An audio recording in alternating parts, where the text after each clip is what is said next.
목소리 잘 들리시면은 저기 좋아요 한 번만 부탁드리겠습니다. 곧 라이브 방송 시작해보도록 하겠습니다. 잠시만 기다려주세요. 뿌액님 안녕하세요. 뿌액.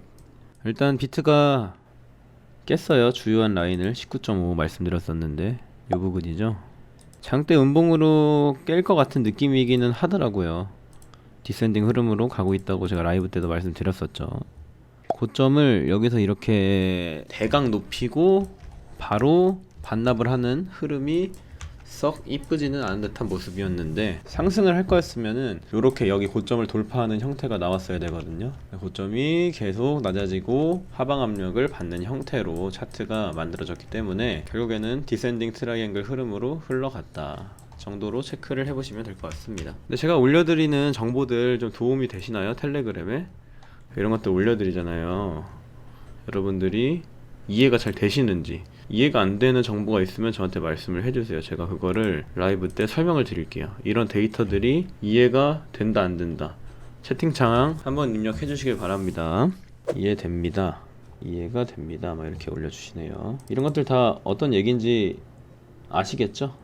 일단은 라이브를 들어오신 분들을 위해서 그래도 제가 간단하게만 설명을 한번 해보도록 할게요. 일단 제가 오전에 시황을 쭉 정리를 해서 올려드렸어요. 시장이 하락장인 이유. 라이브를 자주 보시는 분들은 달러가 강세면 어떤 게 문제가 되는지 다들 알고 계실 거예요. 그리고 유럽 에너지 위기는 제가 항상 설명을 드렸던 거죠. 이번에 러시아에서 노드스트림 1을 셧다운을 했습니다. 아예 무기한으로 막아버렸어요. 그러니까 가스 공급을 아예 정지를 해버리겠다, 장비를 정지하겠다, 이렇게 얘기를 한 건데, 그래서 주요 에너지원 가격이 또 올라간다. 근데 여러분들이 생활에 가장 필요한 뭐라고 해야 될까, 필수제라고 해야 될까요? 그런 것들이 다 에너지잖아요. 그러니까 전기료가 들어가고 난방비가 들어가고, 불가피한 어떤 계절의 피해에서 우리가 버티기 위해서 무조건 들어가는 게 이제 에너지입니다. 에너지. 그러니까 공과금이 많이 든다는 거예요. 쉽게 말해서 에너지원이 올라가면 올라갈수록 공과금이 올라간다는 건데, 이 유럽인들은 지금 투자를 할 여력이 없습니다. 하루 한 끼만 먹고 샤워도 이제 회사에서 하고 이렇게 하고 있단 말이에요. 유럽은 에너지 대란이 왔다. 그리고 사실 유럽에서 천연가스 등을 뭐 80% 정도 비축을 했다고 얘기를 했는데, 사실 에너지 값이 너무 비싼 상태잖아요. 에너지 값이 너무 비싼 상태에서 비축을 했어요. 일단 비축을 한 건 오케이인데, 결과적으로 그걸 떠안아야 되는 건 유럽의 국민들이다. 세금으로 부과가 됩니다. 그러니까 유럽이 천연가스를 일단 비축을 해둔 거는 좋다. 근데 결과적으로 그걸 부담해야 되는 건 그 나라 국민들이기 때문에 이 에너지 대란이 완전 끝났다고 말하기는 어려운 부분이죠.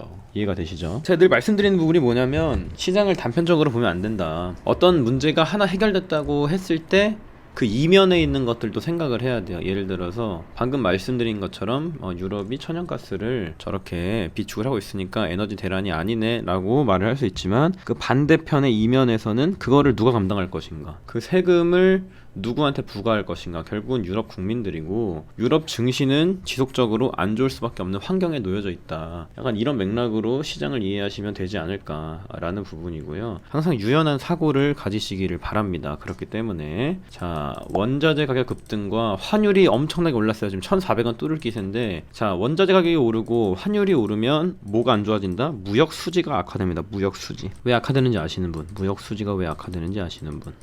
자원 수입 국가들은 이 유럽발 에너지 수급난, 고환율 요런 문제들 때문에 적자를 계속 입게 돼요. 적자를 계속 입게 됩니다. 이런 일련의 과정들은 어떻게 된다? 수출 둔화, 수입 단가 상승으로 글로벌 경기 둔화로 이어질 수 있다. 단편적으로 시장을 보려고 하지 마셔라 라는 게 제가 말하고자 하는 어떤 맥락 중심이고요. 이 맥락의 중심, 시장을 단편적으로 볼 게 아니라 좀 포괄적으로 하나하나 체크를 해야 된다는 얘기입니다. 아무튼 간에 이번에 시장 경제 지표가 또 발표가 됐는데, 이 서비스업 PMI 지표가 발표가 됐죠. 내용은 한번 쭉 읽어보시면 되는데, 경기가 어쨌든 뭐 좀 나쁘지 않다, 튼튼하다라는 정도로 나왔어요. 근데 금리 인상을 하기 위해선 원래는 경기가 받쳐주는 게 맞습니다. 그래야 안전하게 금리 인상을 할 수가 있어요. 연준 쪽에서는. 그리고 제가 늘 말씀드리는 부분이 뭐냐면 인플레이션을 잡는 게 가장 첫 번째 문제다. 급선무다라고 얘기를 많이 드립니다. 이거는 경제학의 기본 뭐라고 해야 될까? 기초라고 해야 될까요? 경제가 성장하려면 물가가 당연히 안정화가 되어 있어야 하고요. 물가가 안정화가 됨에 따라서 사람들은 그에 걸맞춘 소비를 하겠죠. 소비를 함에 따라서 기업의 매출은 어떻게 된다? 기업의 매출은 올라간다. 기업의 매출이 올라가면 어떻게 된다? 주가가 올라간다. 그러니까 우리는 금리 인상은 불가피한 상황에 놓여져 있다. 그러니까 주식시장과 코인시장이 떨어지는 건 당연한 거다. 이렇게 생각을 하시면 됩니다. 제가 오전에 이렇게 쭉 브리핑 드렸던 내용을 여러분들이 이해하기 쉽게 지금 안내를 드리고 있는 거니까 참고를 해주시면 됩니다. 따라서 금리 인상을 통해 자 보이시죠? 물가 잡기, 경제 안정, 소비 지출 정상화, 그 다음 기업 매출 정상화가 되면 그때서야 주가 상승이 나와줄 수 있다라는 얘기입니다. 물가가 잡히는 게 첫 번째입니다. 혹자는 이렇게 말할 수 있어요. 뭐 금리 인하를 통해서 사람들한테 뭐 대출금을 더 뭐 줄 수 있는 요건을 만들고 돈을 더 뿌려야 된다. 금리 인상을 통해서 지금 잡는 거는 무리가 있다 이렇게 말씀하시는 분들도 종종 계시는데 지금 시장에 이렇게 유동성이 풀어진 상태에서 금리 인하를 이어서 하고 시장에 다시 돈을 푼다는 거는 경제적인 지식이 없는 거죠. 유동성이 풀려서 인플레이션이 온 거고 물가가 올라간 건데 금리 인하를 해야 된다는 얘기는 조금 어처구니 없는 워딩이기 때문에 금리 인상이 첫 번째가 맞습니다. 물가 안정은. 그래서 지금 금리 인상을 하려는 연준의 스탠스는 어떻게 보면 당연한 거라는 얘기죠. 옛날에 독일이 저 연도가 생각이 안 나는데 1997년도였나 60년도였나 그때 미국이랑 어디였죠? 영국이 금리 인하를 했고 독일이 금리 인상을 했는데 결과적으로 그 국가들의 결말은 완전히 달랐습니다. 독일 쪽이 아마 엄청난 경제 성장을 이룩하고 물가까지 다 잡았고요. 그때 물가 인하를 했던 나라는 완전 개박살이 났었죠. 이미 역사가 금리 인상이 맞다고를 증명을 해주고 있는 겁니다. 제가 이거 오래전에 공부를 했던 내용이라 잘 생각이 안 날 수도 있어서 뭐 그런 데이터도 있다더라 정도로 이해를 하시면 돼요. 유럽 가스값 이렇게 뛰고 있죠. 국제유가도 올라가고 오펙 플러스에서도 또 감산을 한다고 했어요. 얘네는 유가를 또 막 내릴 수가 없는 거죠. 유가로 먹고 사니까 유가를 감산시켜버리겠다도 이렇게 얘기를 했기 때문에 아주 원자재들이 미쳐 날뛰고 있습니다. 폭등을 막 해주고 10년물 국채금리도 뭐 엄청나게 오르고 있죠. 하면 꺾일 하다가 당연한 게 달러가 오르니까 국채금리도 올라가는 그런 수순을 밟을 수밖에 없는 부분이기 때문에 달러의 강세는 위험자산에는 아주 안 좋다. 위험자산들이 와르르 멘션이 딱 되기 좋은 그런 상황을 만들어준다라고 보시면 됩니다. 제가 말씀드린 부분들이 이해가 안 된다 하시면 달러가 오르면 주식은 와르르 멘션이다 이렇게 보시면 돼요. 일단 요거를 보여드릴게요. 자, 이 주황색 선이 하나가 있고 검은색 선이 하나가 있어요. 이 차트에 검은색 선은 가격이고요. 주황색 선은 실현가치입니다. 실현가치, 리얼라이즈드 프라이스라고 부르는데 실현가치는 뭐 코인이 마지막으로 전송된 값에 뭐 어쩌고 저쩌고 이런 뭐 공식이 있어요. 근데 그거를 이해하시기는 좀 복잡하니까 쉽게 말해서 이 시장 참여자들의 평단가가 이 주황색입니다. 주황색. 그리고 코인 가격은 검은색이죠. 근데 모든 사람이 손실을 입는 구간에 돌입했다. 이렇게 보시면 됩니다. 간단하게. 여기도 모든 사람들이 손실을 입는 구간에 돌입을 했다. 2014년과 16년도 사이죠. 그리고 18년도와 20년도 사이에 또 그런 구간에 돌입을 했고요. 근데 항상 저점이긴 했어요. 이럴 때마다. 2022년도도 지금 그 구간에 돌입을 했다라는 얘기인데 제가 이 데이터를 이어서 하나 더 보내드렸습니다. 뭘 보내드렸냐면 자, 이게 2012년도부터 16년도까지의 비트코인 움직임이에요. 다 제가 이거 써가지고 보내드린 거예요. 글씨 같은 거. 표시 다 제가 한 거고. 이 주황색은 16년도부터 20년도까지의 비트코인 흐름, 보라색은 20년도부터 24년도까지를 대략적으로 제가 그냥 이렇게 해본 겁니다. 자, 이해되신 분 1번 한번 눌러주세요. 제가 말씀드리는 거 이해되신 분 1번. 오케이, 다 이해하신 걸로 보겠습니다. 3번은 뭐예요? 3번은 약간 학교 다닐 때 선생님들이 뭐 얘기하면은 다른 대답하는 그런 느낌입니다. 자, 무튼간에 이 흐름을 볼게요. 이렇게 이때 기간이 바닥에서 횡보를 했던 기간이 200일에서 300일 정도가 돼요. 이때 맨 처음 상승장 때 다음이 한 200일 됩니다. 이때도 지금 며칠이다? 50일 됐다. 50일 한참 걸린다는 얘기예요. 쉽게 말해서. 그러니까 우리가 차트를 분석하고 이동평균선의 돌파를 보고 패턴을 보고 파동을 분석하고는 왜 분석하는지 아시는 분, 그런 걸 왜 분석하는지 아시는 분, 차트 분석은 땡땡에 기인한다. 그 땡땡이 뭔지 아시는 분. 차트 분석은요, 과거에 기인합니다. 과거에 뭐라 해야 될까? 그렇죠, 역사. 과거에 도출되었던 결과들을 토대로 차트 분석법을 만든 거예요, 사람들이. 그래서 우리는 과거의 이 하락장 흐름이 얼마 정도 지속이 됐는지 확인을 해야 된다는 거죠. 쉽게 말해서. 이해되시죠? 어쨌든 차트 분석도 과거에 도출되었던 결과를 토대로, 자, 저 얘기하는데 또 갑자기 저 선생님 화제가 되나요? 이렇게 얘기하시죠. 다녀오세요, 빨리. 자, 무튼 간에 과거에 까먹었어. 한강지킴이 때문에 까먹었어요. 뭐 말하려는지. 우리가 차트 분석을 과거의 데이터를 통해서 통계를 낸 다음에 그거를 누군가는 책으로 만들고 뭐 그런 식으로 이 차트 분석법이 널리 퍼졌단 말이죠. 그래서 제가 이 과거의 데이터를 보는 겁니다. 하락장이 얼마나 지속이 됐었는지. 이때도 보시면 기간이 짧진 않았어요. 그래서 이 보라색이 아무튼 현재의 비트코인 움직임인데 거의 바닥 구간에 온 거는 기정사실이죠. 뭐 과거에 기인한다면 지금도. 근데 횡보해야 하는 기간은 아직 많이 남았다 정도로 체크를 하시면 됩니다. 무튼 간에 이 바닥에서 횡보하면은 말씀하신 대로 알트들이 아주 나락으로 가는 거죠. 와르르 되는 거죠. 자, 여기 또 글씨를 썼어요. 상승 하락장이 보라색으로 표시되어 있는 선인데 과거 데이터랑 비교해보면 하락 기간이 너무 짧다. 빨간색으로 찍찍 그어 놓은 정도는 횡보 쳐줘야 역사가 반복될 듯 싶음. 이렇게 기간이 조금 더 걸려야 역사가 반복될 듯 싶음, 이렇게 얘기를 한 거고요. 이 데이터를 통해서 바닥 따지기 구간이 시간이 걸린다는 점이 확인되고,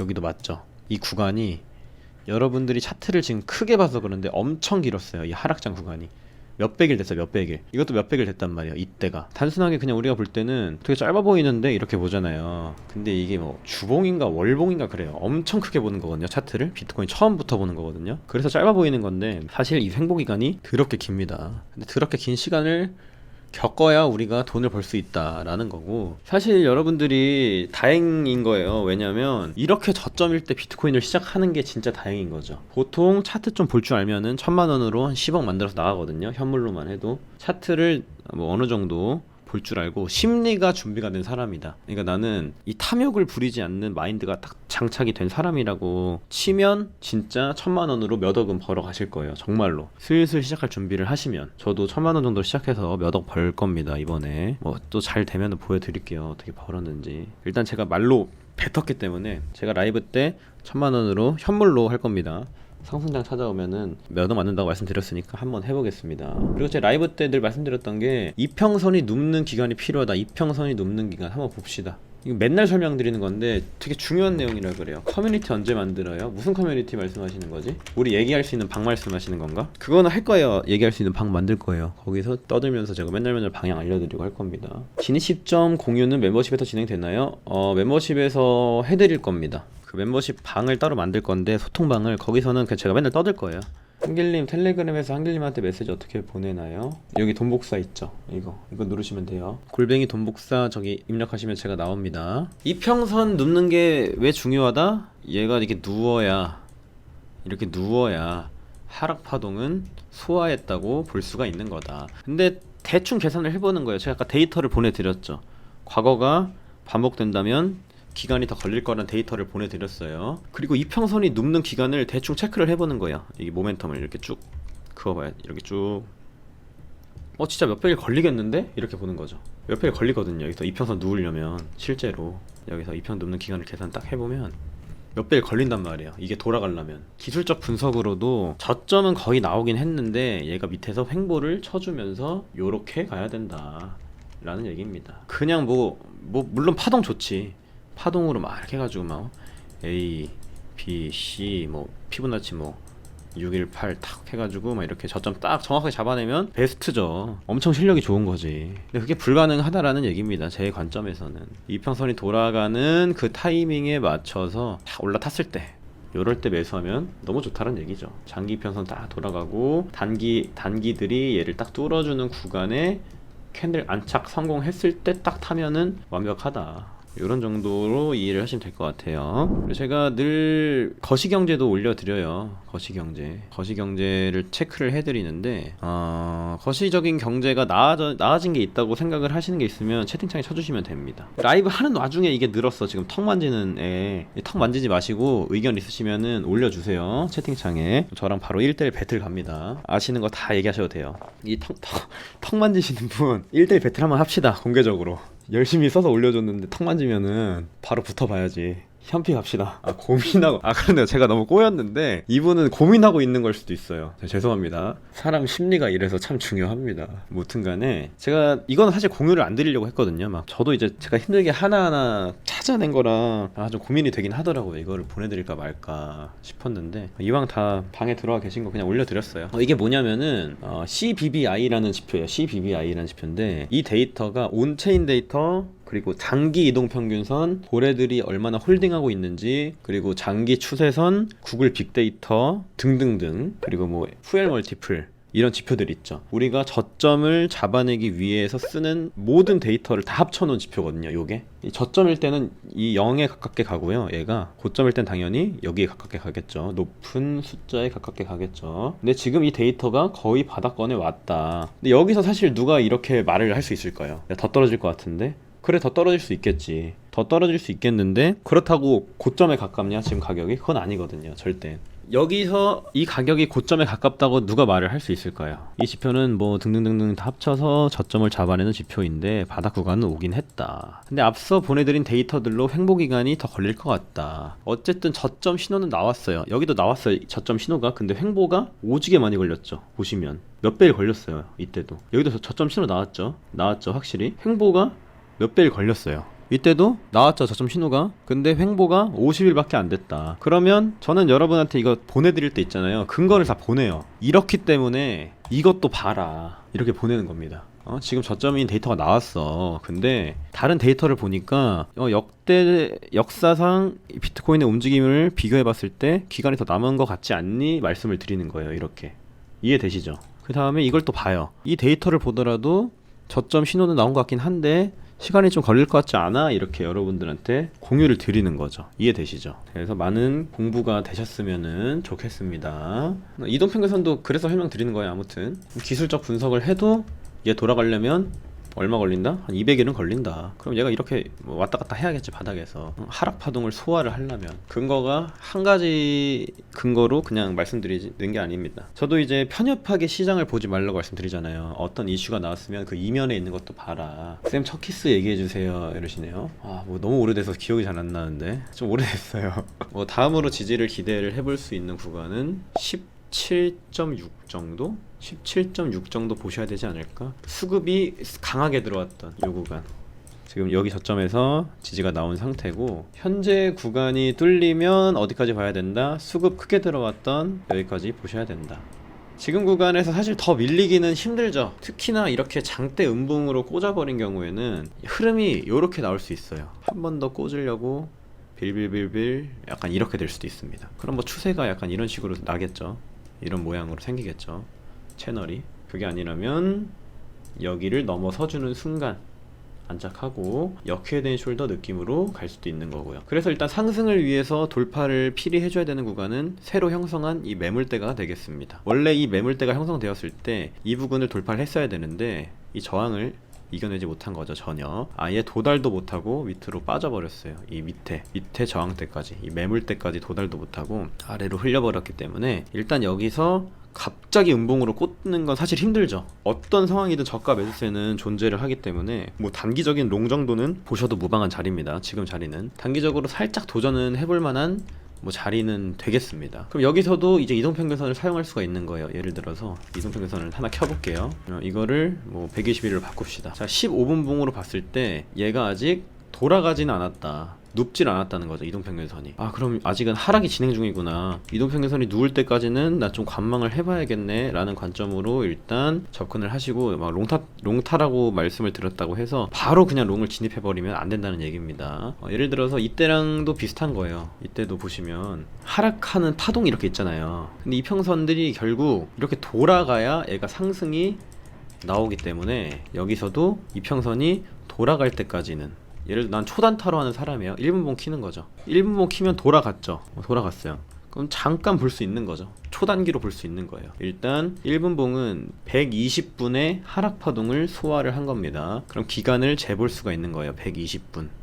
여기서부터 요 정도를 소화를 했다는 건데 사실 조금 애매합니다. 이 정도 기간은 조금 애매하고, 쪽지는 텔레그램에 돈복사 검색하시면 보낼 수 있습니다. 아무튼 간에 이 이동평균선은 분봉에서도 유용하게 사용을 할 수가 있습니다. 근데 지지 저항으로 보는 게 절대 아니라고 말씀드렸죠. 뭐 예를 들어 1분봉에서 120선 돌파, 야 이거는 하락이 끝났구나, 이렇게 요런 맥락으로 보시는 게 아니라 점차 프레임을 키워나가면서 1분봉에서는 120분 동안 하락파동을 소화했구나. 3분봉에서는 360분이겠죠. 120 곱하기 3이니까 360분의 하락파동을 소화했구나. 5분봉에서는 600이죠. 600. 그럼 600분의 하락파동을 소화를 했구나. 약간 이런 느낌으로 보시면 되는 거고, 슬슬 이평선이 돌아가는 시간대와 하락 캔들이 이제 5분봉에선 120개니까 120개가 슬슬 우상향하면서 안착되는 그런 구간에 진입을 해보시면은 나쁘지 않다 정도로 체크를 하시는 게 좋다는 얘기입니다.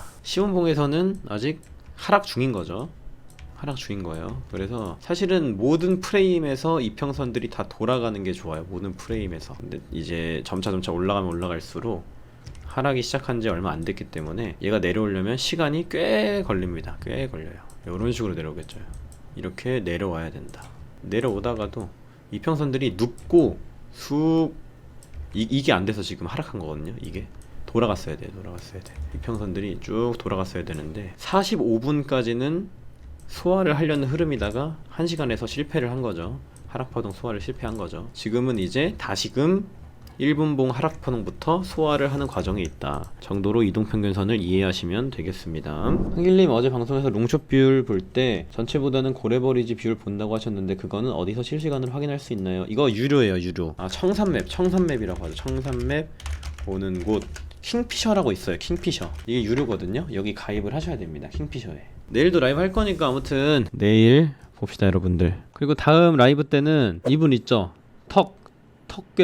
턱괴자 한번 들어오십시오. 저랑 실시간으로 배틀 한번 하게 붙어봐야겠습니다. 이렇게 턱을 짜고 계시니까. 오늘 청해주셔서 감사합니다. 좋은 하루 보내시고요. 내일 또 뵐게요. 감사합니다.